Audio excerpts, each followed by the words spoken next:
Ninguém ouviu o choro dela, mas o céu ouviu. Enquanto uns celebravam a vida, ela aprendia a sobreviver à dor. Todos os dias a mesma ferida, a mesma pergunta: por que comigo? Ela não era estéril apenas no ventre. De justiça. Dentro da própria casa ela era lembrada do que não tinha. Riso alheio soava como zombaria. Mas existe um limite para o silêncio. Naquela noite, ela entrou no templo sem forças. Os lábios se moviam, mas o coração sangrava. O sacerdote achou que ela estava bêbada. Deus sabia que ela estava quebrada. E então, ela fez algo que mudou tudo. Ela prometeu entregar aquilo que ainda nem existia. Foi um acordo com o céu. Naquele instante, nada mudou ao redor. Mas no invisível, uma decisão foi tomada. Porque quando uma mulher decide confiar tudo, Deus decide revelar tudo. Esta é a história de Ana. A mulher que abriu mão do milagre antes mesmo de recebê-lo. E o que nasceu daquela oração não foi apenas um filho. Foi o início de um novo tempo para uma nação inteira. Havia dias em que Ana acordava antes de todos. Não porque queria, mas porque o silêncio era mais fácil de suportar do que os olhares.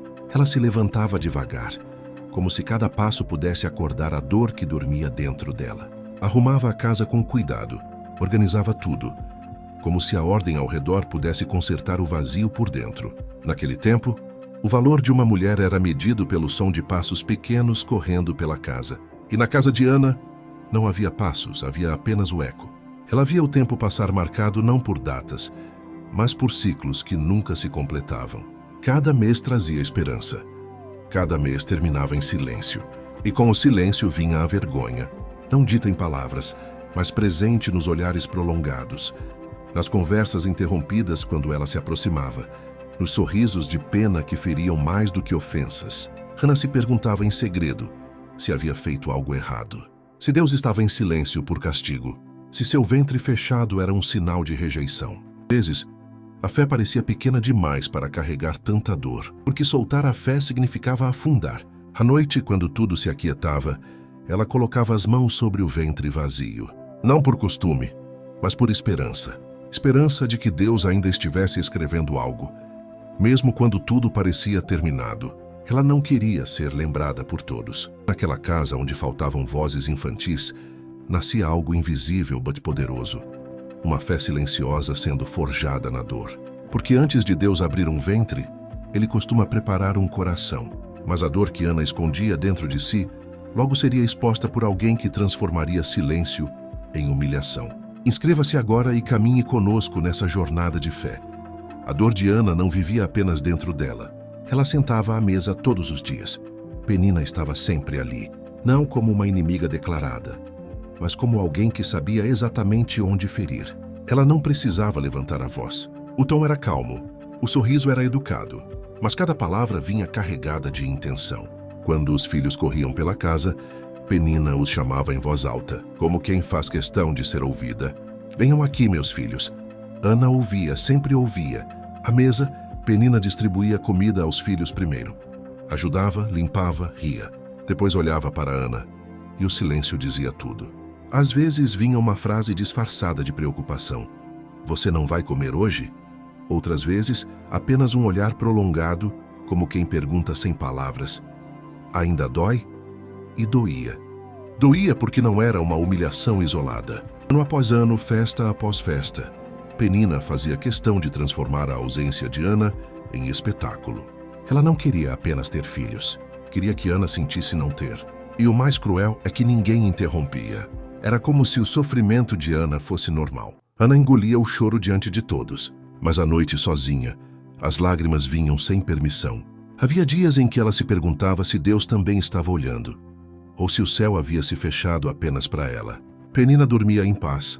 Ana dormia com perguntas. Perguntas que ecoavam mais alto a cada provocação. Mas algo estava acontecendo em silêncio, porque enquanto Penina usava palavras para ferir, Deus usava a dor para preparar.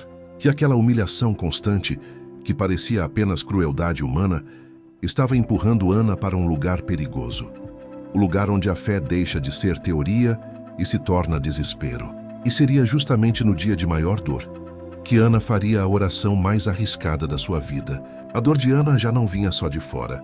Agora, ela morava dentro, ela acreditava em Deus. Cada provocação de Penina, ecoava como uma pergunta sem resposta. Cada noite em silêncio parecia um lembrete cruel. Você ainda está esperando? Ana começou a lutar consigo mesma. Havia dias em que a fé parecia firme. Ela dizia a si mesma que Deus tinha um tempo, um propósito, um plano invisível. Mas havia noites em que essa fé tremia. Ela se perguntava se tinha sido esquecida, se outras orações eram mais importantes que as suas, se o céu realmente ouvia quem orava em silêncio. O conflito não era apenas pela ausência de um filho. Ela via Deus agir na vida de outros, via promessas se cumprindo ao redor, menos nela. E isso doía mais do que qualquer humilhação pública. Ainda assim, Ana não abandonava a fé. Que mesmo cansada, mesmo confusa, mesmo ferida, ela sabia se soltasse a fé, não teria mais nada para segurar. E quanto mais Ana era pressionada, mais algo dentro dela se acumulava. Não era revolta. Era um clamor silencioso, porque existe um momento em que a dor deixa de ser apenas sofrimento e se transforma em decisão. E Ana estava chegando exatamente nesse ponto. No próximo momento, Ana não apenas oraria, ela derramaria a alma e faria um voto que mudaria tudo. Naquele dia, Ana entrou no tabernáculo diferente. Não foi o lugar que mudou, foi ela. Os passos eram lentos, mas o coração estava pesado demais para fingir força. O barulho ao redor desapareceu. As vozes ficaram distantes. Era como se o mundo tivesse ficado do lado de fora. Ana não levou palavras ensaiadas. Não levou promessas bonitas. Levou tudo o que tinha restado. Ela se afastou, ajoelhou-se. E ali, no chão frio, algo se quebrou de vez. As lágrimas começaram a cair sem controle. Os lábios se moviam. Mas nenhum som saía. Não era uma oração para impressionar. Era um desabafo desesperado. Quem olhasse de fora não entenderia. E naquele silêncio interrompido apenas por lágrimas, Ana fez algo que nunca havia feito antes. Ela parou de esconder a dor. Parou de ser correta. Ela foi verdadeira. Cada lágrima dizia o que a boca não conseguia dizer. Cada suspiro carregava anos de espera. Cada segundo ali ajoelhada era um pedido para não desistir. E naquele lugar simples, sem aplausos, sem testemunhas, Deus estava ouvindo. Porque existem orações que não precisam de voz, precisam apenas de entrega. E aquela oração silenciosa estava prestes a provocar uma resposta que mudaria tudo. Ana ainda estava ajoelhada, quando sentiu que não podia mais voltar atrás. Aquela oração já não era um pedido comum, era uma entrega. Com o coração em ruínas, ela fez algo que poucos teriam coragem de fazer. Ela prometeu abrir mão do que ainda nem tinha. Entre lágrimas em silêncio, ela disse a Deus aquilo que ninguém mais ouviria. Se recebesse um filho, não o guardaria para si. Eli, o sacerdote, viu seus lábios se moverem sem ouvir som algum. Até quando você ficará embriagada? Aquelas palavras caíram como um golpe.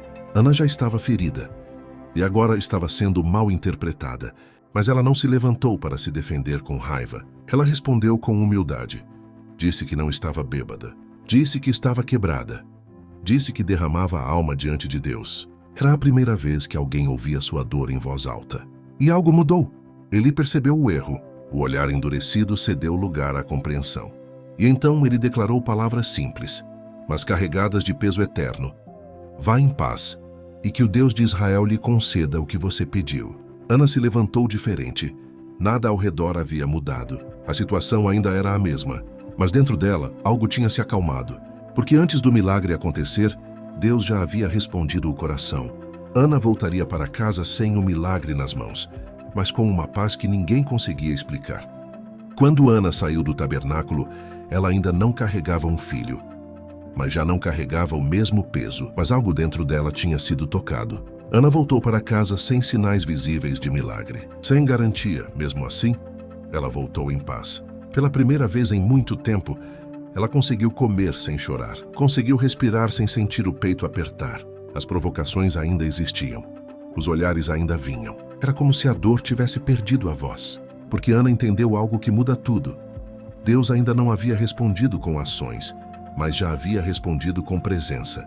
Ela não sabia quando o milagre viria, não sabia como, talvez nem soubesse se viria, mas sabia que não estava mais sozinha. E isso foi suficiente para sustentar a espera. Nada extraordinário parecia acontecer, mas o céu estava trabalhando em silêncio, porque Deus raramente age com pressa. Ele age com propósito. E quando ele decide responder, não responde apenas um pedido, ele muda uma história inteira. E então, no tempo certo, aquilo que nasceu no silêncio começou a tomar forma no ventre de Ana. E quando ninguém mais esperava, o céu respondeu. Ana percebeu primeiro no corpo aquilo que já havia acontecido no invisível. O ventre, antes vazio, agora carregava uma promessa viva. O milagre que ela tanto pediu agora vinha acompanhado de um voto que não podia ser quebrado. Quando o menino nasceu, Ana o segurou nos braços com lágrimas nos olhos. Cada respiração dele era uma resposta de Deus. Cada batida do pequeno coração confirmava que o céu nunca esteve em silêncio, porque ele não era apenas um filho. Era uma oração respondida. Os dias passaram. Samuel cresceu, e com cada passo do menino o coração de Ana se apertava. Não por arrependimento, mas pela força da promessa. O dia mais difícil, o dia mais sagrado. Com mãos firmes e coração quebrado, ela entregou Samuel ao Senhor. Não como quem perde, mas como quem confia. Ela devolveu a Deus aquilo que mais amava. E naquele ato silencioso, Ana mostrou algo que poucos conseguem entender. O verdadeiro milagre não foi ter um filho, foi ter fé suficiente para entregá-lo. Samuel cresceria longe de seus braços, mas nunca longe das suas orações. E da dor de uma mulher esquecida, Deus levantou um profeta que mudaria o destino de uma nação inteira. Quando você entrega o que mais ama, Deus transforma sua dor em legado. Nem toda resposta vem do jeito que esperamos, mas toda resposta de Deus vem com propósito. Inscreva-se e caminhe conosco nessa jornada de fé.